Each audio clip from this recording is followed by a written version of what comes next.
Ethan Blake had it all, or so it seemed. Private jets, designer clothes, and a last name that opened doors before he even knocked. But beneath the surface, he was crumbling, failing every test, drowning in silence. Everyone had given up on him. His teachers, his classmates, even his father. That was until one day, in the quietest corner of the school, a janitor, a middle-aged black woman named Clara, said something that hit him harder than any lesson ever had. Ethan was the only son of Robert Blake, a tech tycoon whose name graced the cover of Forbes as regularly as the changing seasons. He grew up surrounded by luxury, but for all he had, one thing was missing: purpose. At 17, he attended one of the most elite private high schools in Atlanta. Not because he earned his way in, but because the name Blake opened doors like a golden key. Inside those marble hallways, Ethan was known for three things: his arrogance, his expensive clothes, and his academic failure. His grades were a joke, and teachers passed him out of fear, not merit. Why would he care? One day, he'd inherit an empire. What could a GPA do that his last name couldn't? One day, after yet another call from school, his father confronted him. "You're an embarrassment," Robert said, his voice cold and calculated. "If you work for me, you'd be fired." Ethan rolled his eyes. "But I'm not your employee. I'm your son." The silence that followed was deafening. Robert wasn't bluffing. He was dead serious. The next day, Ethan arrived at school like nothing had happened. He pulled into the faculty parking lot in his sleek Audi, a gift from his last birthday, and walked the halls like a runway model. Some students stared in envy, others in disgust. But one pair of eyes didn't look away. Clara, the janitor, was mopping the floor near the side entrance. Her posture was upright, her eyes calm but alert. Ethan didn't notice her. To him, she was invisible as the weeks passed. The weight of school began to crush him. More tests, more failing grades. Then came the blow. His dad cut off his credit cards and took the car, forcing him to take the school bus like everyone else. One bitter morning, he passed Clara in the hallway. For the first time, he noticed her whispering something while cleaning. The only true wisdom is in knowing you know nothing. "What did you just say?" Ethan asked, stopping in his tracks. She looked up, calm and unafraid. "Nothing you're ready to understand, boy." He chuckled, but something in her words stung. She turned and walked away, leaving him to ponder her words. The next morning, Ethan climbed the steps of the school building, feeling different, colder, smaller. Gone was the smug energy he used to carry. He received his literature test back, a plain white envelope folded in half. He opened it, expecting a low C, but instead saw a big fat F. "Did you even read the passage?" it read. Ethan stared at the page, blinked, and laughed nervously. No one was laughing with him. More tests came that week.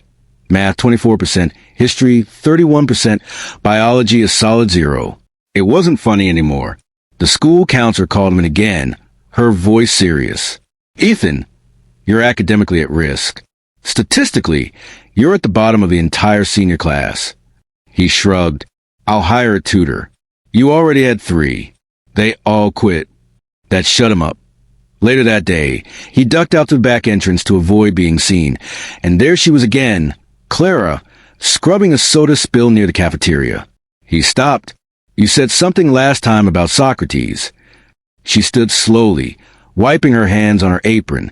"You remember it?" "Yeah, it stuck with me." Kind of weird for a janitor to be quoting ancient philosophers. It's weirder when a boy with the whole world at his feet can't pass a reading test. She shot back. That one hurt. "You used to be a teacher, didn't you?" he asked. "Not just philosophy. I taught plenty more before life threw me off balance." "Teach me then," he said, desperation creeping into his voice. "Help me, please." She studied him. "One condition. You leave your name and your pride at the door. Start from 0. "Fine," he whispered. "I just can't keep failing." The next morning, Ethan showed up before sunrise. The school building was still asleep, wrapped in fog and silence. He found Clara in the east wing, polishing the floor. "Hey, you said you'd teach me, remember?"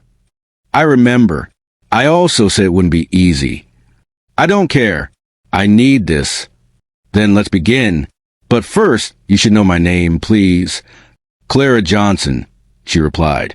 How long have you been working here? 3 years. Before that, other schools. And before that, she paused, looking him dead in the eye. I was a college professor. His eyes widened. Why would you leave that for this? Sometimes life takes everything you thought was yours and leaves you with nothing but what you know. And I still know how to teach. Ethan nodded, overwhelmed. For the first time, he saw someone truly strong without power. So where do we start? I tried reading stuff last night. I don't know how to even begin. That's the first truth, she said. Pride fools you into thinking you already know. But when you admit you don't, that's when you start learning for real. I can read, Ethan muttered defensively. I didn't say you couldn't, but I'm not talking about reading words. I'm talking about understanding what's between the lines. She pulled a battered notebook from her bag. Every morning before class, you meet me here for 1 hour. And every evening after I finish cleaning, you sit and write. What you learned, what you felt, what you understood. No grades, just honesty. What if I fail again? Then you're finally doing it right. Days rolled by, and a strange rhythm began to form. Ethan showed up early. Clara greeted him with questions that provoked thought. He began to see differently. The book stopped feeling like a chore. The sentences started pulling at his gut. He was learning how to feel what words were trying to say. One night, while writing in the cafeteria, 2 boys walked by laughing. Look at little Blake now, one of them said. Ethan clenched his jaw, ready to react, but Clara placed a gentle hand on his shoulder. You don't measure depth with a shallow ruler. That one line hit deeper than any insult. Later that night, Ethan opened a message from his father. They updated your academic record. One last warning. Turn things around, or you're out. No trust fund, no apartment, nothing. Ethan stared at the message. For the first time, he didn't feel afraid. He felt ready. Friday arrived with buzz and tension. The school was alive with end-of-term energy. Ethan walked through the crowd, gripping a folder full of redone assignments and essays marked with praise. He thought maybe, just maybe, his father would be proud too. But when he reached the office, Robert was already there, standing by the window. You're late, he muttered. Let's get this over with.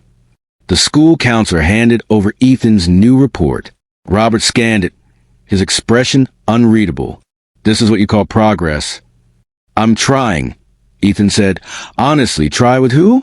The last tutor quit. Who's been helping you? Ethan paused. Clara, the janitor. Silence. You're learning from someone who mops floors?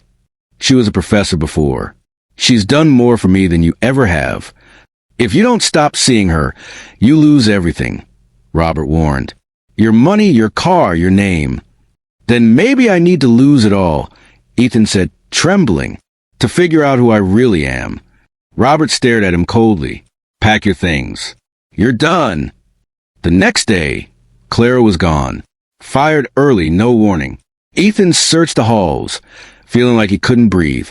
His grades started slipping again, not because he didn't know the material, but because his fire was gone. Then came the final blow, a bulletin board announcement for the end-of-year speech contest. The topic, what it means to win in life. Ethan stared at the paper, then went home and wrote all night. Not for credit, not for a grade, but for her, the night of the speech contest arrived. The auditorium was packed. Ethan stood behind the curtain, wearing a plain navy shirt and dark jeans. No flashy shoes, no last name pinned to his chest. Just him and his story. His name was called. He stepped onto the stage. My name is Ethan Blake. Some of you know me as the kid who wasted a golden ticket, who didn't care, who failed.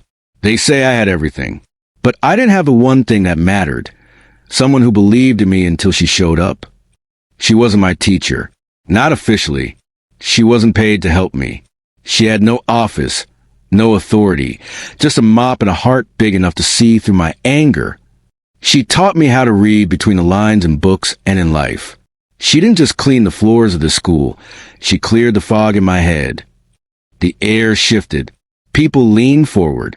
But she was fired. Silence. Because systems don't like it when someone from the bottom starts making a real difference.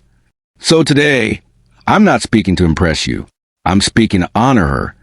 He held up the notebook. She told me learning was transformation. That real winning isn't about being rich or powerful. It's about becoming someone worth remembering. Then his voice softened. She might not be here right now, but she's in every word I'm saying. So what does it mean to win in life? It means waking up, letting go of your name, finding your truth, and using it to lift others. Silence, then one clap, then another, and then the room exploded into applause. A standing ovation. From the back of the room, Clara stood quietly, tears in her eyes. She had come back just to see him shine. Ethan wasn't a Blake that night. He was his own name.